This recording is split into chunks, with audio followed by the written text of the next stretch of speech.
Уважаемые друзья, Dear friends, take your seats. I hope everyone will be comfortable. This is the second day of the Congress, and I hope today we are going to discuss some experimental physics results, because there are theoreticians and practitioners.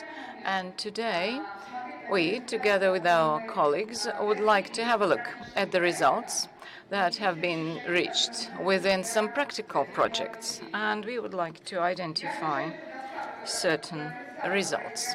First, I would like to introduce my colleagues. Vladimir Komlev, President of the National Payments System. Oliver Hughes. I believe everybody knows him. He takes part in all of the discussions. We would like to have several people like him, because for him it might be quite difficult. And he is chair of the board of Tinkoff Bank. Then Ilya Polekov, chair of the board, Rosbank. Dmitry Rudenko, president chair of the board, Pochta Bank. Vladimir Verkhoshinsky, chief managing director of Alpha Bank. And Alexei Parfenov, a deputy chair of the board, Sovcombank.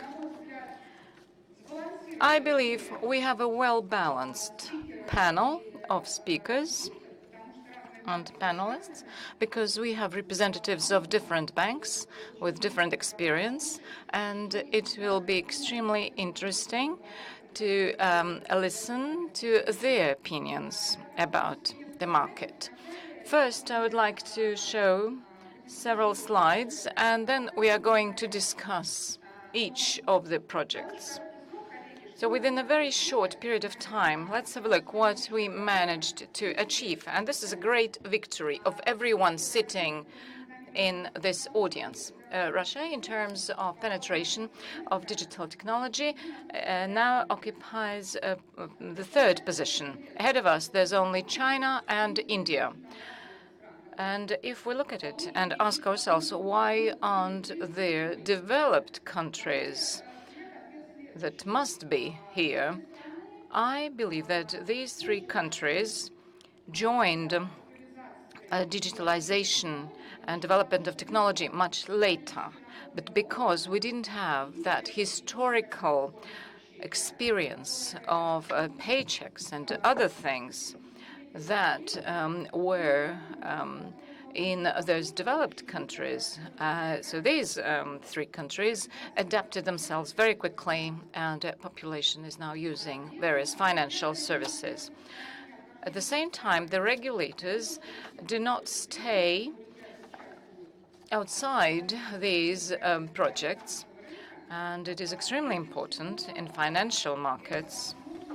So first of all, we offer remote platforms for all participants, for big companies and small companies, and this provides for development of competition. And we, the regulator, are interested in keeping the low level of the cost of transactions. So, and in the past 5 years, this was well demonstrated in Russia. As for India and China, they already introduced biometric identification systems. Singapore, in 2018, announced that it would take them 2 years to introduce it. We have been doing it for about 18 months, and the banks invested a lot on their part, and we are going to discuss what we need to do further. The fast payment system, this is an inseparable element of any regulator's work. And this is not only about transfers between customers, individuals, but now it is just modern times requirement. And you see the leading countries in this respect. And the third thing, digital profile. Why did the regulator enter this? Because there's so much information about each one of us in the digital sphere. And of course, if the rules are clear and if this information is well protected, then it is better to get all this information from just one window. I understand that we have two screens on the sides, okay, but this is how this audience is organized. So later it will be possible to get all this information and the presentation itself. Now a couple of words about each of these projects. First, remote biometric identification. Very complicated project in all respects, because it required a lot of organizational and technical novelties. Both for the ministries and banks and IT companies. Currently, 156 banks all over the country, they have technical possibilities to collect this data. It is 5.7 thousand of bank offices. And also we need to develop it not only on Android, but for iOS as well. We expect that banks in autumn, this work will have been completed. And this is actually, chicken and egg question. Okay, so this information will be collected when customers realize that they might use this service. And the banks, okay, again, so they need to provide all this. So we need to develop this. So we need to develop both collection of this information and also development of services. And together with the Ministry of Digital Development, we agreed that in Moscow and Moscow region, this will be possible in multifunctional data centers, and so it will be required for getting public services, and also biometric identification will be spread for all bank products. Now it is possible for deposits and certain products, but it will be possible to expand it within one bank and also in between banks. Of course, security requirements are very strict, and we all understand that loans provided with the use of biometric data, so the normative requirements might be lower. And for banks, it is extremely important, and we are going to introduce amendments into the Normative Act 590E. So this will enable to provide loans with a lower interest rate if customers submit their biometric data. Now let's have a look at fast payments system. Here in this panel, we have all our colleagues, and we met so often, and we discussed how this system should be like, what we would like to get as the outcome of this work. And we all remember that Vladimir is going to speak about me-to-me and C-to-C transactions. 15 banks now work like that. And as for C2B and B2C, so there were certain doubts. The cost of this infrastructure is much lower than the cost of international bank cards. So the tariffs for customers will be lower. And it means that our income from other bank cards will diminish. I doubt that QR codes will take away a lot of customers. We see in different countries that both systems, they develop. Now we have 60% of non-cash payments, and 20%, I believe this is the segment that fast payment and bank cards will be fighting for. And also, we need to launch these payments the other way around, from legal entities to customers. Okay, so we are going to discuss this. The central bank doesn't believe that this is a commercial project. No, we believe that this is an infrastructure project, and all the investments should be returned. And now the tariff, the charge is 50 kopecks. I doubt that anything can be bought with this amount. So. And now I would like to say a couple of words about the new law. It was adopted on the 3rd of July. So this is for systemically important banks and also banks with universal license. Yeah, they will have to connect to the system of fast payments, because we want our population to be able to use these systems and services. Another new project we began developing, and the market actually was asking about it. So, and they expected us to play an important role there. It's called the digital profile. And lots of regulators, they would like to develop it as well. Okay, we have a lot of big data. Okay, we need to make it secure. We need to protect it. Also, we need to learn how this and for whom it can be provided, and so on and so forth. The pilot project will be launched in December 2019, and there will be 20 banks.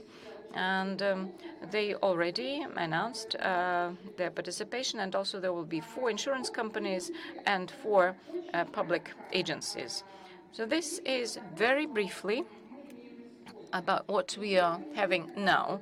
At the same time, every bank, every participant of the financial system, they have been through their own journey, both in terms of these digital services and also the fast payment system and so on. My first question is to Dmitry Rudenko. Pochta Bank has an advantage, but at the same time it might be viewed as a drawback. Originally it was not a modern type company, but now you have transformed it, and now you are offering lots of digital services. Pochta Bank used to be an organization, so you actively participated in the biometric data collection, and I would like to ask you, what about your opinion? So was it the right decision to join this process? Was it necessary? Is it necessary to further develop it? For what services or products this is required? And one more thing, from the point of view of convenience for customers. Okay, so for us customers, it's the core of everything we do. So it is very important for our business. So customers, is it convenient for them to work with one system or different systems, and then they might choose? Thank you for this question. Well, there's lots of things. Yeah, okay. Pochta Bank became the pioneer of biometric identification, and this is the reality. And actually, we were forced to do it because we have, our offices all over the country, in all time zones, and we have about, 18,000, offices. Even to manage this network, required, some sort of identification for our staff, because we wanted to make sure that it is them who deal with certain transactions. Okay, so first we launched this, then for loans, then we began expanding it. And then the regulator initiated the single template requirement, and so we just had to adjust our algorithms for that, and we became pioneers. Whether it is necessary or profitable, well, for banks it is all clear. We save a lot of money. We protect because previously, with some stolen passport, people could take a loan. But now there's a lot of digital information, and the system, if it sees that something is suspicious, then it requires to use biometric data. For example, passwords might be stolen, and with biometric protection, so people might think for themselves something is wrong. So if the system requires all that identification. But for the country of this size, probably, I believe there will be a time. So when we go out, and then there will be some magic train, and you will immediately get to the capital. But I doubt that we'll be able to see it in our lives, because the country is so huge. Okay, so and there are villages, and it's about 300 kilometers for them, to get to the nearby village or town, and they want to use these services. But why should they drive for 300 kilometers to get to a bank? And so the whole market is divided into donors and those who accept. Donors are those who collect this information, and those who accept, they just accept this information for certain purposes.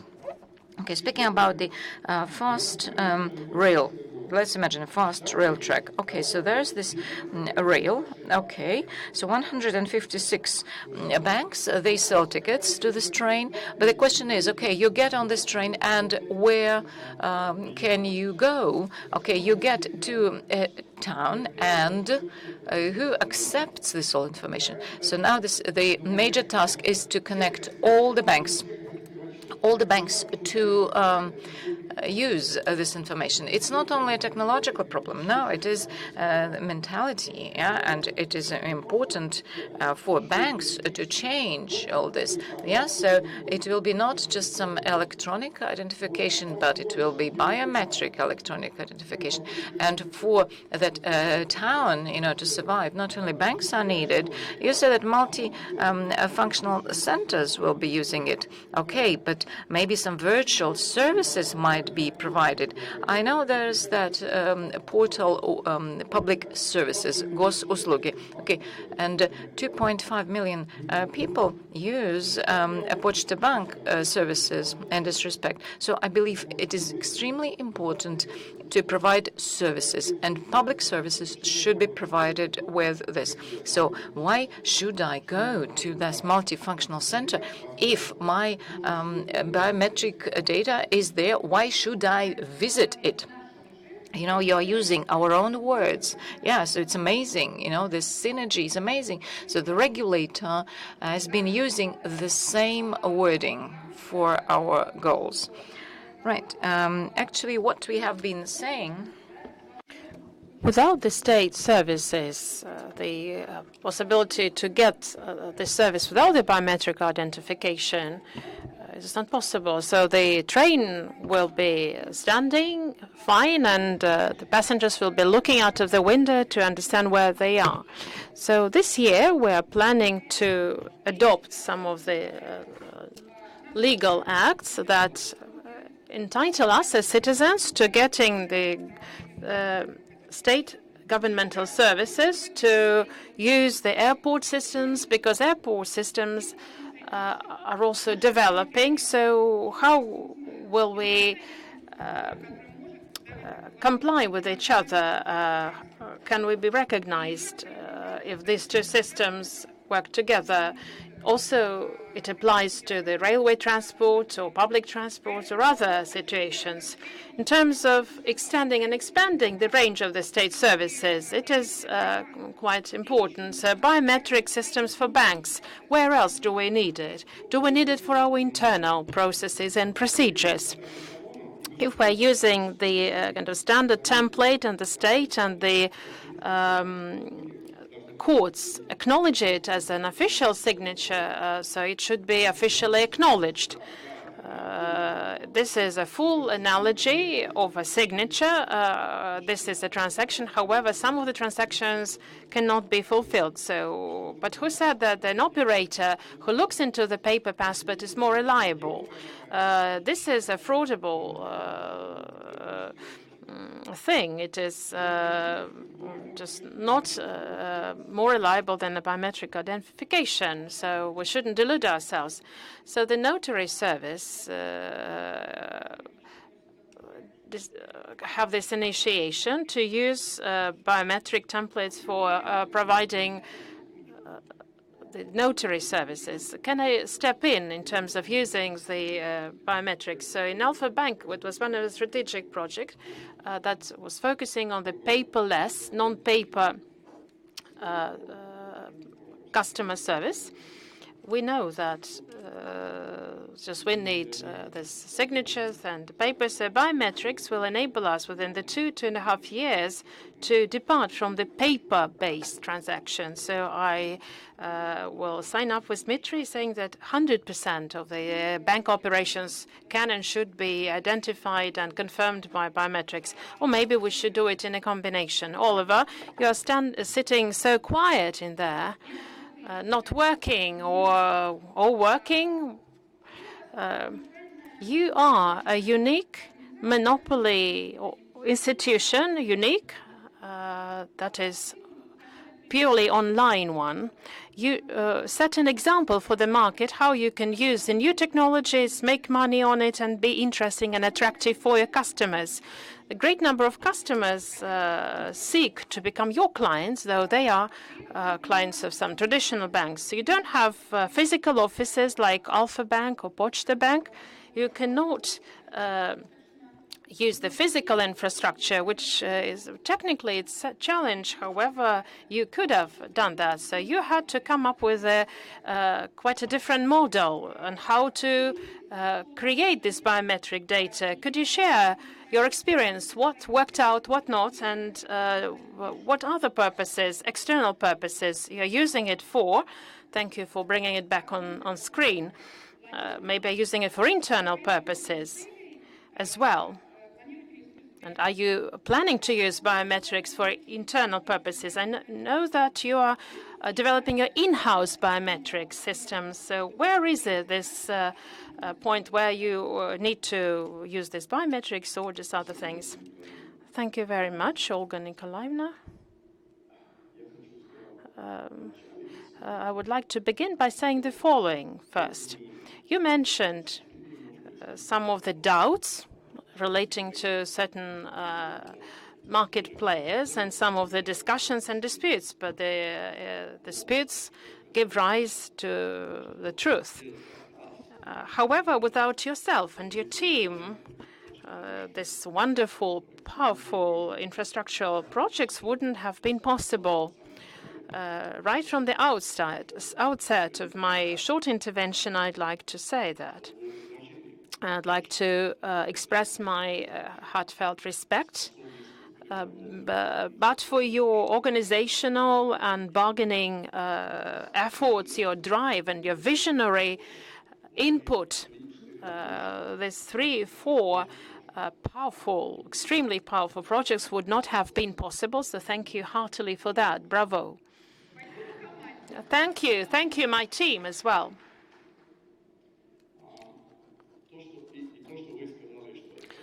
Also, you mentioned that it is a challenging project. It is a thorny way, the thorny path it is developing through, because your team is a miracle working team, and we know that this is a challenging project. We have our own experience of that.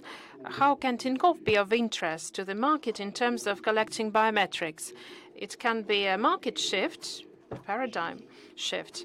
If chicken and egg problem gets resolved through critical mass accumulation, I'll speak about it in 2 months, 2 months' time. We have 2,500 representatives, couriers, that are in the field across Russia, and they conduct 30,000 meetings with the customers per day, including the existing and new customers. Each of these representatives have mobile devices.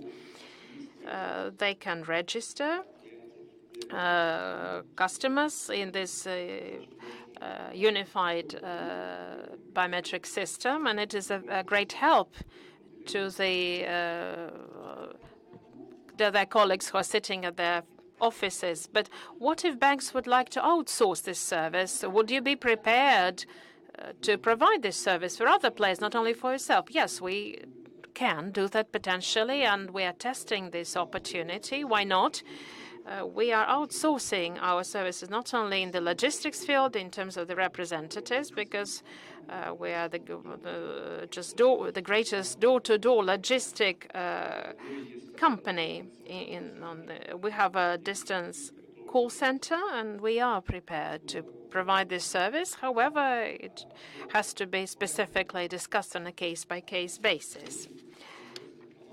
We are an interesting channel to collect biometrics data, and we can be a big donor. However, we are working much slower in the last 6 months. So we launched this collection process about a year ago. Later, we learned how to open bank accounts through remote identification, through web interface, through mobile apps, only on Android so far. Unfortunately, we hope that iPhone will join in with time. However, we have very, very few of these biometrical templates because there were technical challenges related to the quality assurance. There was a high level of rejections. This unified biometric system relies upon very high quality of biometrics template. Otherwise, other systems would not be able to use it for distant account opening. And we resolved this problem, and as Visual Labs and Rostelecom were great assistants in that. Thank you.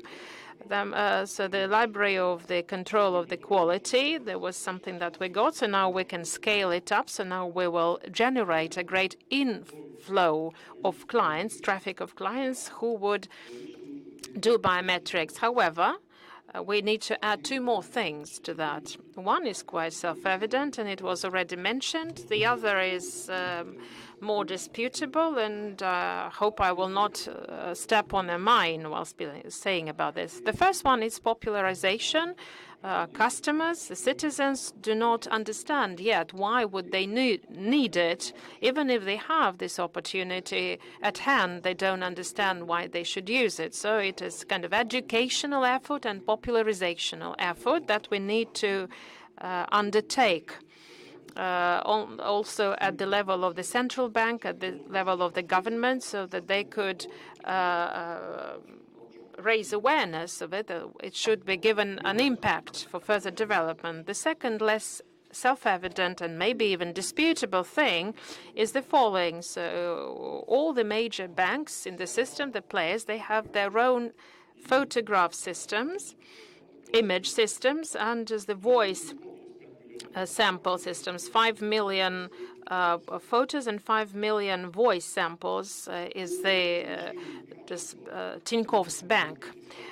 due to low quality reasons, we are not able to use them. So the highest standards that are required for the unified biometrical system should be in place. However, this is a network effect, and the critical mass has to be reached. So the more people get registered in the unified biometric system, the better off it is. So we need time to achieve it. So how we can just take a flying start? So we need to download all the good quality voice samples and photographs, and they would be then replaced with the higher standards of the unified biometric system once. With time, I understand that there's a challenge. Yes, not all banks have the photograph base. Only some of the major players do. Also, second, you pointed out that the security level and the quality level is lower than the unified biometric system is requiring.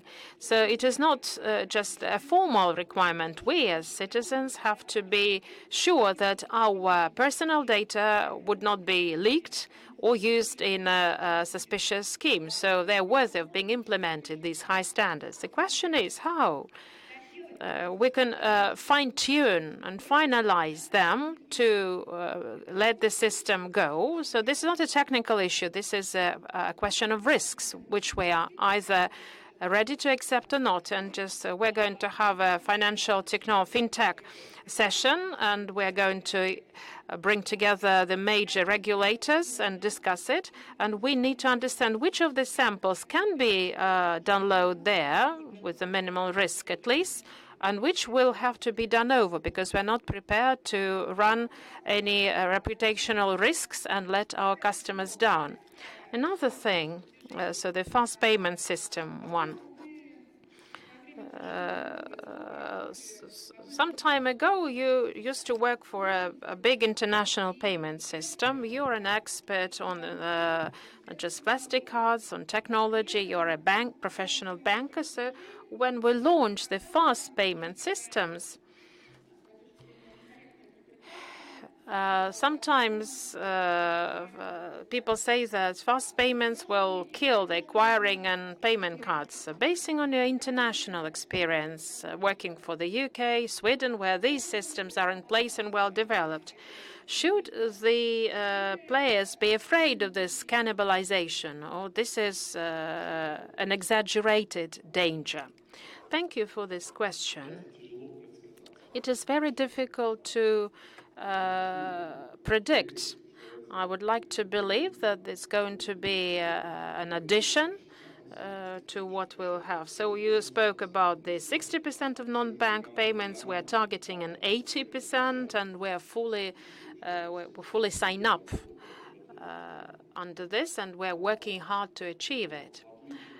Yet, unlike with the case with other technologies like NFC payments that were user-driven,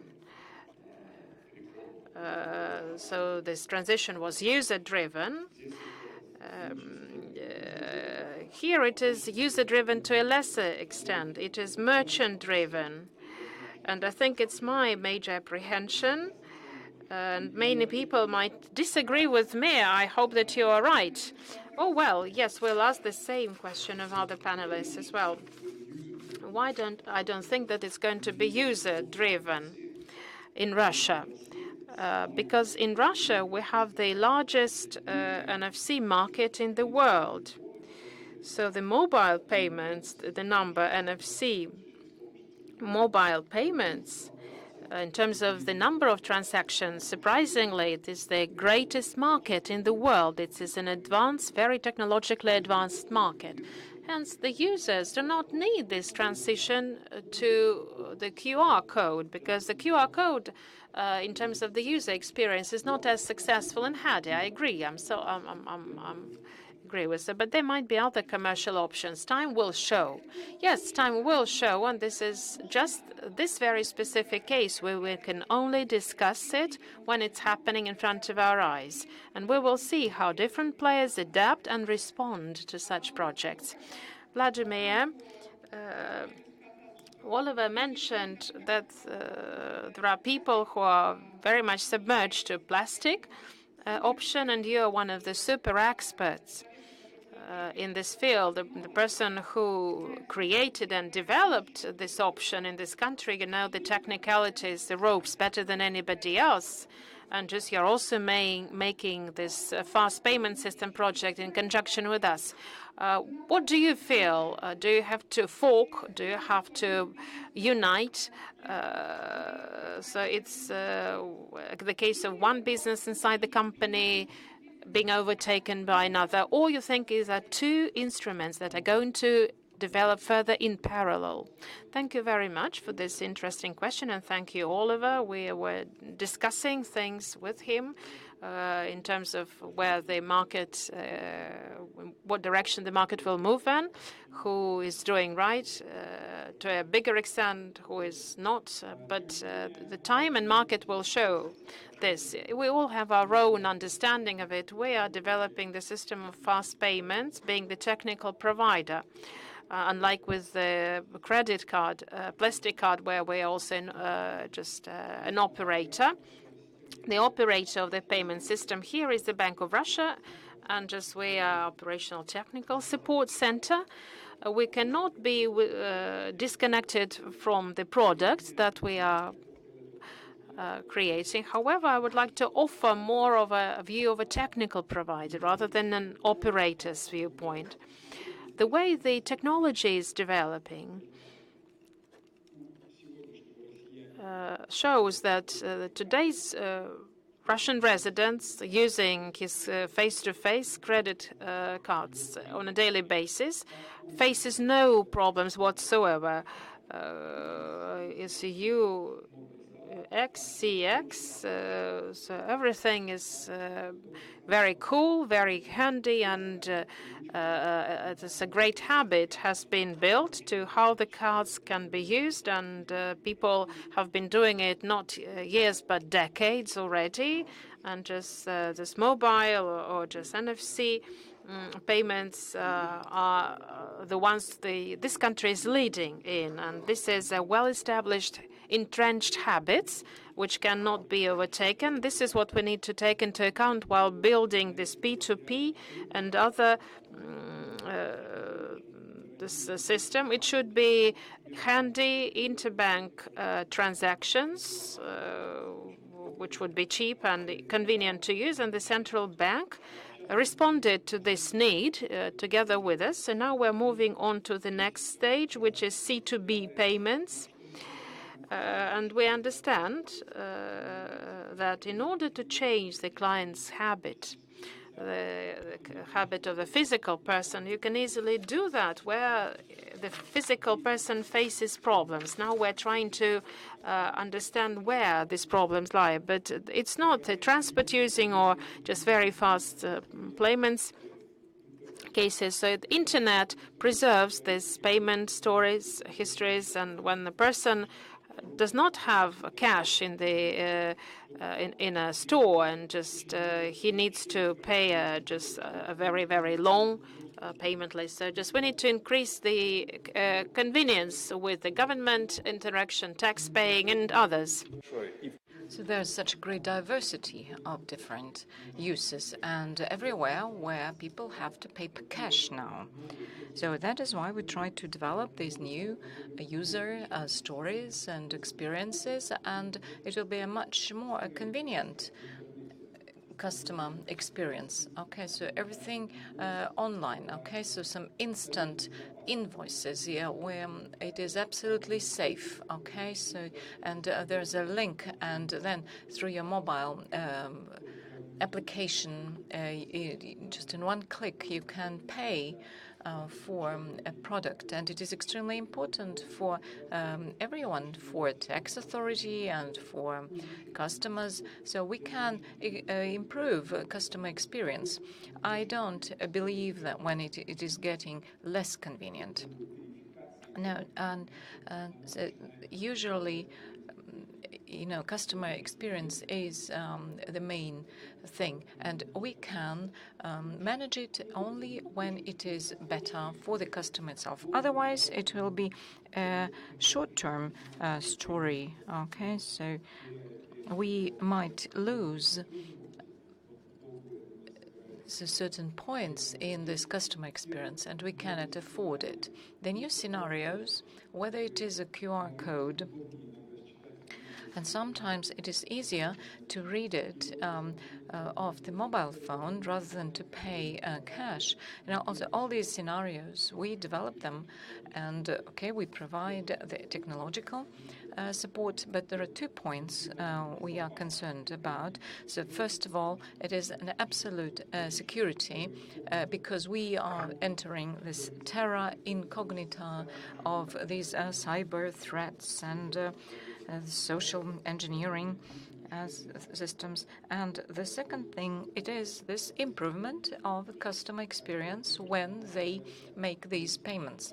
So I believe we, together with our banks, we are, seeing these new opportunities for mobile activities of our customers, and we can offer to the banks new opportunities to earn on all this. Oliver, I have a question to you. Let's imagine you are a customer. Okay, let's imagine you don't work in the organization where you work. Right, you go shopping, and what do you take? Do you take what is convenient and what you wish to have, or what is offered, by this store? It depends. Of course, I do what is convenient for me because I'm a rational, customer. I value my time, and of course, what I have in my pocket is much more valuable. Sometimes, if I'm negligent, if I don't understand all the options, then I just use something, off my nose. That's it. Right, so the customer experience, is like that. Right, so let's have a look how it will be happening in reality. Alexei, you are fighting slavery, as we call it. Okay, you are fighting this slavery. When companies pay salaries to their people only, sending it to specific cards. You are taking this to a totally different level. Right, the idea that you are offering to use a system of fast payments is an opportunity to transfer money from legal entities to people working for those companies using just their mobile phones. Is it really needed to the market, or is it just, like a wish? Maybe some banks would like to redistribute these customers for their benefit. So are you fighting for the system or for yourself? Well, definitely, Olga Nikolaevna. There's a certain level of altruism. We would like to make our life better, but so if you make a ruble on it, this is even much better. Right. We are not a development bank. Our major goal is to make money, and to do it in the long run, you need to do it honestly. And at a certain point, when we were developing this system of fast payments, so we believe that zero tariffs were important because this would be really great.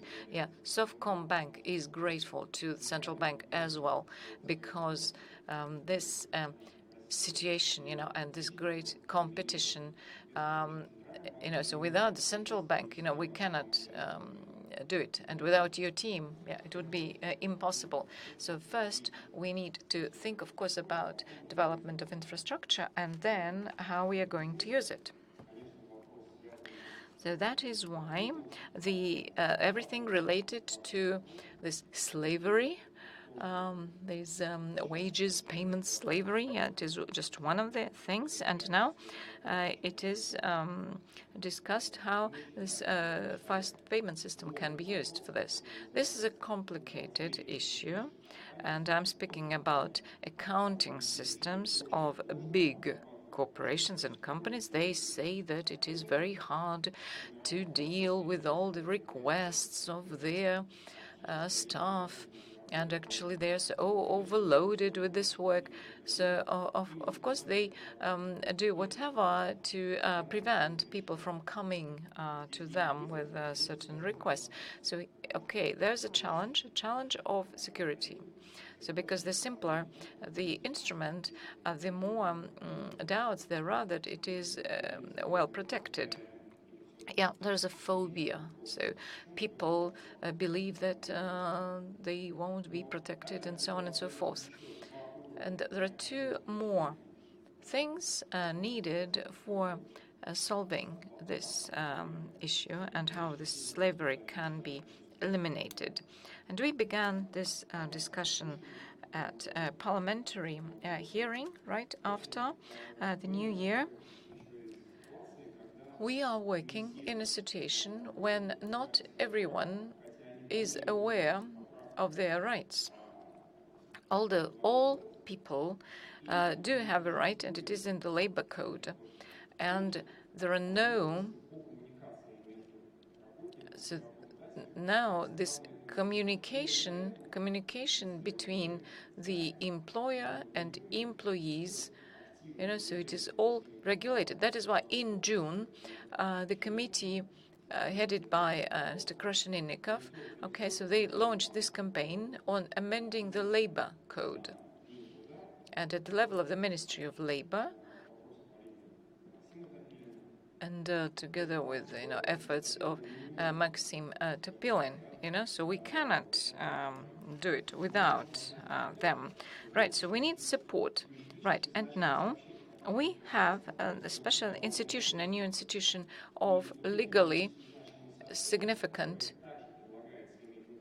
information or messages.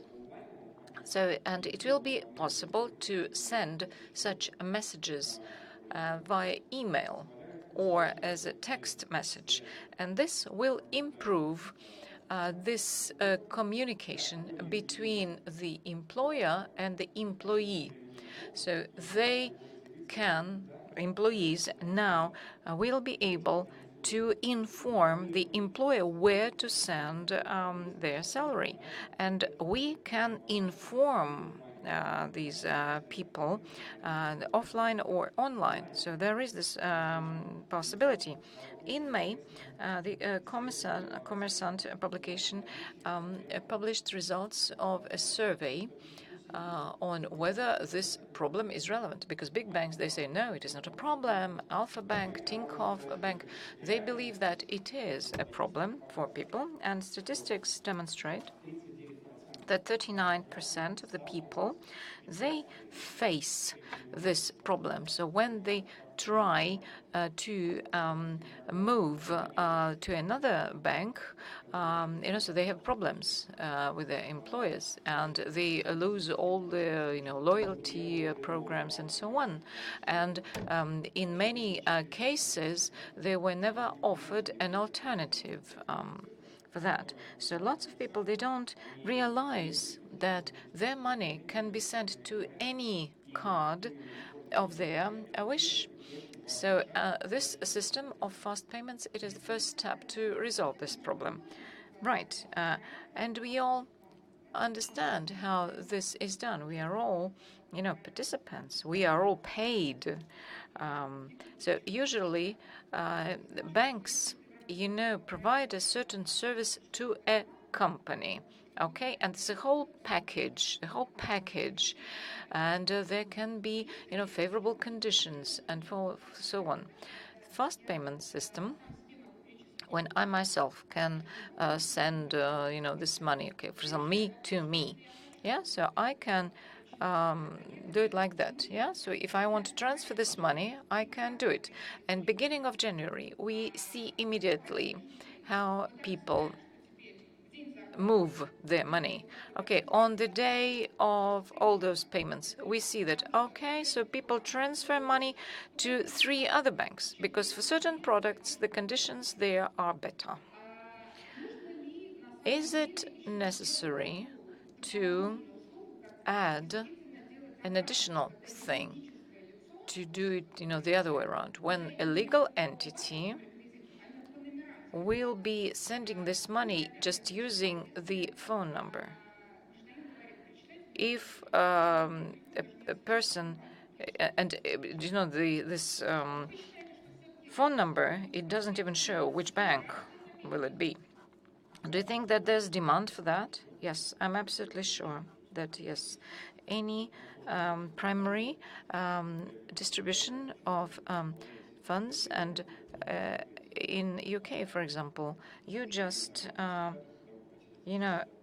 provide a certain identifier, yeah, and then the money will be sent there. Oliver might correct me, yeah, and you immediately see it. So you apply for a job and you immediately say where this money should be sent. Do you think that this is needed? Do you think it is something which is of interest for a great number of players? Yes. We had to approach it from a different point. So we don't use these salaries packages a lot. So we have more individual customers, and that commission. Okay, so we just subsidize it. Yeah, so customers don't lose this money. Right, technologically, yeah, we can deal with it, but there's a certain mentality of the people. Usually they don't want to think about it, they want to choose. They say, okay, if a person doesn't want to decide, so they won't do it. And those who do think, they do it even now. Okay, so, and in the smaller companies, it is much easier. Okay, with bigger companies, I don't know. So we shouldn't expect that the mentality of people will change completely. Yes, this is what Oliver was speaking about, right? We need to begin to explain. We need to educate, because if people don't understand it, then it is very difficult for them to learn what is possible and what is not. I don't want to take more time, but very quickly I can comment it. I agree, yeah, that this is an issue of mentality, and maybe not everybody will go to their accountants and will be asking for their money to be sent somewhere else. I have 5 million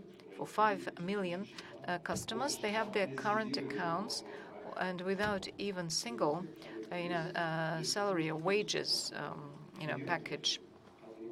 And so there are lots of people who select their bank themselves outside these salaries packages, and there's about 15, maybe 10 million people. So this changes. 10 years ago, there were no people like that. So we need to give them this opportunity. So they need to be able to move their money or their accounts wherever they want. And when we introduced this fast payments, we see that we begin thinking how to use all this. This system gives them good understanding for the banks what money goes to this bank and what is the outflow of the money. This demonstrates their position, where they lose and where they win. And what we see within this short period of time, some players, they changed their commission charges because they see that, okay, people get money as their salary or wages, but immediately on the same day, they move it somewhere else. So this improves competition. So all the players, they now began fighting for their customers. So they want to keep them. And there's an interesting observation. What happens if a bank introduces, commission for transferring money, but then people take cash. So you cannot simply forbid, people from doing it. Yeah, they might work in a short run, but the negative outcome is inevitable. Yeah, so some banks, sometimes they introduce those tariffs, for transfer of money. It's not a new thing. We were observing those players, and we understand that customers who were used to, transferring money easily, but then when they saw new charges, customers began thinking maybe they wanted to move to another bank. So strategically, I believe that this is a negative thing for a bank, and everybody will understand it. Alexei, I have one more question. It's not about fast payments. You are an active participant of the marketplace. What about this marketplace? So we had so many discussions, because this is, again, something off the area of business for banks. So do we need this marketplace? Maybe we need several or many. And what about marketplace and competition? Is it a challenge or is it an advantage? Well, this is an important question. And even now, if we ask, if we ask Herman Greff, for example, but for him, for Sberbank, this is our ecosystem. If we look at other countries where it was all organized differently, and we inherited heritage of the Soviet time, and now the central bank did a lot to balance it. Yeah, I believe there should be several marketplaces, and let's have a look at Europe. So, in terms of moving deposits, so those who know fintech very well, they know deposit solutions, and in raising, so this is a big marketplace. Okay, they collect all these deposits, so they are about 10 years old, and even now they are less than 5% of the market. So although they are very actively developing, okay, there's Zillow, another in the United States, and this is mainly for mortgage market. So there are lots of different solutions, and I believe that the marketplace we are developing altogether, there shouldn't be a phobia against it, that okay, they are going to take up our business and so on. But we need to enrich our geography, and we need to reach our customers through the marketplace. Yeah, and we need to cross-sell this. Yeah, so if the marketplace is only about deposits, no, it's not enough. But if it is for all the products, then it is good for the banks. So for this, marketplace is a very good instrument, and a lot depends on the technology it's been using. And we need to develop this remote identification, because otherwise it's why do we need this marketplace? And when we have this fast payments options and then it will be working very fine. Now there are not many donors collecting biometrics, but when the curve reaches a certain point, there will be mass movement towards this technological platform. We need to say that this is a good instrument for the banks, and those who are committed to look at it close should do this. It wouldn't bring a big share of the market in the near future. However, you can use it to improve your sales of the project or products that are not yet part of the product mix. You mentioned you were quite right in saying that the marketplace, it's multiple marketplaces that we deal with. It is very challenging if we have only one player. You need to integrate it with what we are doing in terms of remote identification and fast payment system. We will have integrated solutions that provide you and your customers with an abrupt opportunity to interact, and you render your service. Ilya, you are a Russian bank that very actively developing retail business, digitalization. Rosbank has many TV commercials. And you are part of the Société Générale at the same time, which determined digitalization as one of the major areas of development of their business across the world, including Russia.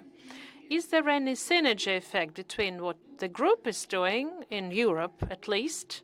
It is a geographically closest area in terms of the standards, what they offer as products and services as compared to Russia.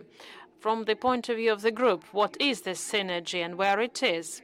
And where are you ahead of the group? And you can share your experience with the other Société Générale players.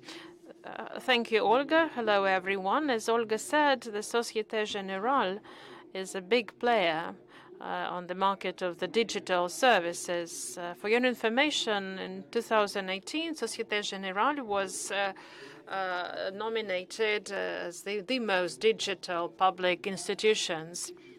This is in our DNA. This is part of our strategy, and all the Société Générale groups promote innovations and digitalization quite actively. So here in Rosbank, locally, we think that the point that we belong to the global group that invents into the innovations and digitalization is a great advantage in terms of the purely Russian local player position. And we harness all the synergies that we can obtain, so they are multidirectional. We said that the Russian market is more advanced than that of Europe. My Parisian colleagues agree with that. The Russian market is even more advanced from the digitalization viewpoint than the French and other European markets, apart from the northern European countries, which can also pride themselves on very well advanced and developed digital technology. As to the synergy, we work in the following way. At the level of the group, we have different issues that answers to Frederic Kuda, and he has a team that is collecting from the all Société Générale group members and others the best products, the best available examples of communicating with fintech companies. And then when it is adapted to a particular specific market, we try to implement it in different sites. I'm just wondering, Chief Innovation Officer, does any one of you have this Chief Innovation Officer position in your companies? But we are not from the advanced France, where the banks work 24 hours. So the postal bank in France needs just a couple of day in advance application to be serviced. We don't have this Chief Innovation Officer. It has to be number 1 or 2 or 3 most important person in the bank. We will not survive like that. Well, Rosbank is a Russian bank as well. I know that this is not only a Société Générale specific trend. This is a trend for many big companies to share. So when this this person brings together knowledge of the processes, technology, innovation, and security. I don't know where such people can be found. I've never, ever seen them. Maybe some of you have. However, the idea itself is remarkable. It's beautiful. We have such person in our bank, but to show it to the market so that we know such people exist. We have gone through such things when the technologies just began to develop. So people, half of the banks started off just this chief innovation officer position. In our bank, we are all innovation officers. We cannot single out one. It will be an ineffective way. In Europe, in terms of technology, bank technology development, they are just 10 years behind us. You have your own opinion. This is not to hurt anyone. Maybe Chief Innovation Officer will prove that this should be a dedicated, important position in every bank. So this, the Chief Innovation Officer will also have this. We had it for about a year, and we think that the best innovation will be to dissolve this team. They will stop finally overfeeding us with would-be technologies, drones and other things. So we need to stand on the ground. We need to know what to do to really improve the quality of the service.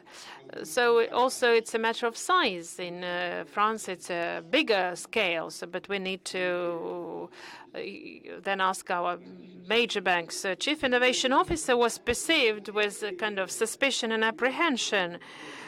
Maybe all the banks have such a position. Maybe it's called in a different way. Anyway, so for us, it's an opportunity to exchange experience and specific solutions and fintechs that we see at the global level, and then we implement it in the countries we have presence in. So for us, it's quite specific and practical things. Our Chief Innovation Officer is very close to the ground. He knows technology and customer experience alike. Very good. Very well. Well, next year, please inform us about your achievements on one of the panels. I'll be happy to if you invite me. Well, speaking about a certain vision that our European counterparts have, what they understand about what's happening in Russia, they're actively monitoring our developments, and in Russia things are developing in a faster way. And one of the things that differentiates Rosbank in Russia from the rest of the world and Europe is our participation in different pilot and infrastructure projects run by the Bank of Russia. If we look at our other markets of presence, we are present in Czech Republic, in Africa, Romania, and France. So such contribution to the innovation and infrastructural projects on behalf of the regulator cannot be seen anywhere else.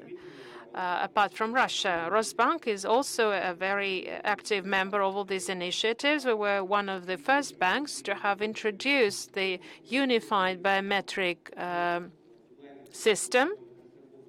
And we are about to introduce new products from Q3. One of the first of them will be online credit, which is fully basing on the unified biometrical system. And you will also be saving money on provisioning. Yes, there was another decision taken. This is not the panel named after the central bank. The title is different. Well, jokes aside, I just wanted to also congratulate you on your outstanding role that you have played in such projects and just really implementing them with a very, very short time period. And so our session will be deemed successful. Vladimir Verkhoshinsky will be the last to congratulate us and have some good words about us and our efforts. And I will say these words, sure. If something is bad, we say it's bad directly. If something is good, we say that is good without any praise. So it's a wonderfully implemented projects, a mammoth amount of work invested. My congratulations, my sincere appreciations and respect. Well, everyone has said this. Everyone will be ticked off by us. So now I'm asking a provocative question of Ilya. You are praising us. It's pleasant. It's not probably because we're a regulator, but because we're doing an important thing, I'd like to believe. So, however, do you need a regulator and regulators' participation in such infrastructural projects? So would you or could you have done without us and do it single-handedly, either at the individual enterprises level or the level of the association? Do we also need to continue to assist in the infrastructural projects as a business? Or you think that this biometrics and this unified system is enough to ensure for the banks an opportunity to develop at a different high stage? No, we couldn't do without you first, and I will stop praising the regulator. Now, however, I would have invited even more contribution on behalf of the regulator to boost the development of the competition on the Russian market. We are a group of banks. Some of them are systemic banks, system-forming banks, which we don't have a big market share. However, the situation on the market is that we are dominated by one big player, and globally we are dominated by the state sector that accounts to 70-75% by different estimates. So this structural challenge is very important to further monitor, and the regulator should even more actively address it in the future, because this is not a sector where the state share should be at such a high level. However, bringing our discussion back to the technology-related projects, so to develop the competition on the banking market, we can only do that through the infrastructural projects that you are running. So no single player can do it single-handedly. Then, to expand and boost the competition in our market, you need to persist with further creating these projects with this unified system and the fast payment system, and we need other players to join in. Well, we have been working for this end for the second year in a row, and we've already, so yes. And answering the second part of your question, what else would we need the regulator to perform? If we take this major technology projects as biometrics and the digital profile and fast payment system, this is a set that is suffice for the market players, and now you have to concentrate as well as them on further developing these systems. There's this integration between the digital profile marketplace, the fast payment system, and the unified biometric space. When the higher, the more they integrated, the more efficient they work together. So you will need to further work on these 3-4 major initiatives. Thank you, Ilya. We think the same. We don't think that we need to generate many projects just for the sake of their amount. If you want to do something specific, do it. If you have discussed and agreed something with the market players, you need to implement this and fine-tune this to a good quality level. If the market thinks that you need to add something on top of it, they will just directly inform us about it. We need to wrap up, but this is a question I also wanted to ask you. It's a different question, however. Apart from technology-related things relating to integration and security, what we face, and Vladimir Komlev mentioned it, we face not a monopoly, which is a challenge for the banking system. We're facing a situation that banks are very much afraid to lose their clients, that they are putting some barrier, impeding tariffs.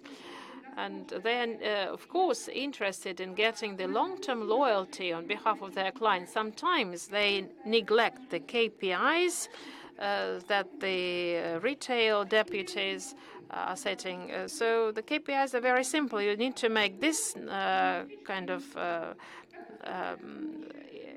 generates this income and other. So people think that I don't need to think what will befall my client tomorrow. I need to make this money this year, maybe next year. I'm not going to work for the bank. So as a leader, as a top manager, how can you identify this fine line, what you need just to do to focus on the short-term income and develop this for the long term? I don't understand which banks are doing it. There are such banks, I can assure you, but this is very short-sighted. And our client base grows 20–30% year over year because it's very easy just to switch from one bank to another. And if you set up some kind of barrier tariffs, so for a customer, it is very obvious and it causes dissatisfaction. And whatever you do to retain the client will result in the on the contrary. So just we don't want and we wouldn't introduce any higher tariffs related to the fast payment systems. This is just an inefficient step anyway.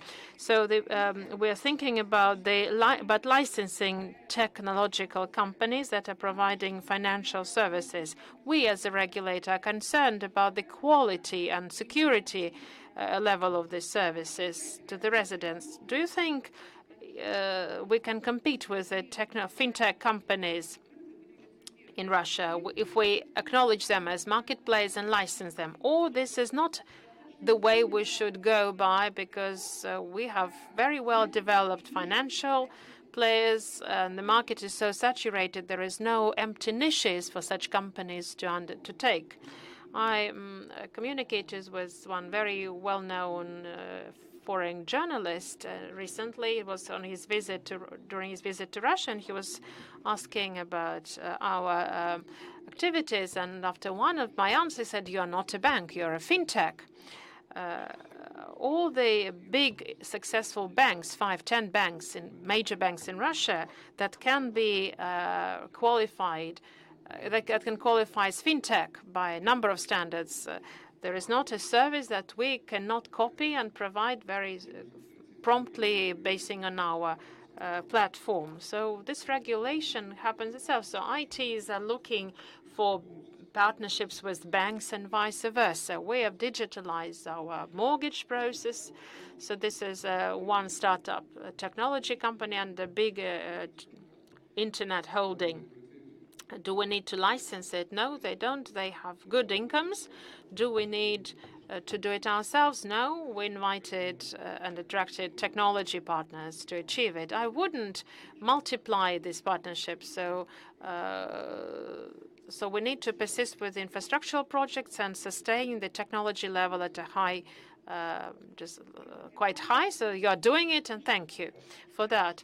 Yes, so, but the technology companies said that they would need a license because they want to establish themselves on this market.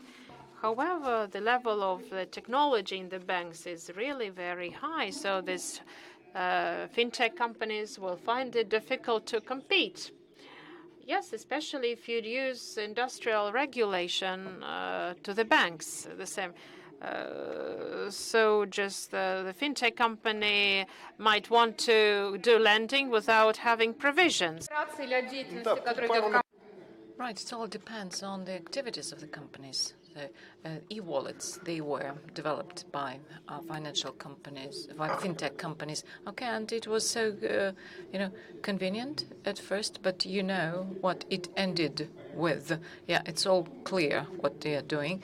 Then there was a different thing. Okay, it was lending services, but without, all these reserves, provisions. Okay, let's call them micro lending organizations. Okay, let's do it.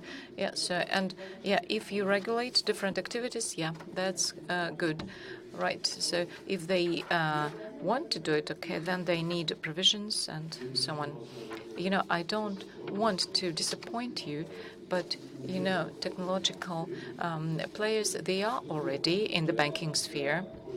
And for some company for Amazon, Google, or any other Yandex and so on. Yeah, so they can buy a bank. Yeah, they develop banks within their companies. Okay, they are already doing it. Yeah, so it's not a question of them. All right, but first it is a question of security for our customers, and if they provide financial services, then they need to follow the regulation and requirements, and also they need to have conditions for legal operation. Right, and now I would like to ask a question to all participants of our panelists, but please provide only short answers. What do you all think? What customers will need? Customers, just a regular person, in terms of financial services within the next 2-3 years? Just one short question. Volodya, you are the first. Okay, while Volodya is thinking, Oliver, a Russian passport. I need a Russian passport, and then I will be able to use this fast payments system. Okay, speed, safety, and security. Right. Ilya? Digital literacy and reliability. No, you're answering like a banker. No. Once again, take two. Right, Alexei, what about you? I would like, as a user, to get, everything, in one. Everything in one. So I want, and reliability is another thing. I want, there's some combination of high tech and human communication and care. Again, you are like Polyakov. Dmitry, what about you? At school, right? Okay, no, pass. Yeah, your grade is 2. So safety and security. Yeah. So everything else is there already. Okay, take 2. The bank that adapts to the market demands. No, pass again. Okay, as a customer, okay, you are not a banker, you are a customer. You as a person, what do you need? So the bank shouldn't be like, noticeable, or significant. What do you mean noticeable? Or all right. Convenience. Good. Hooray. I would like to thank everyone.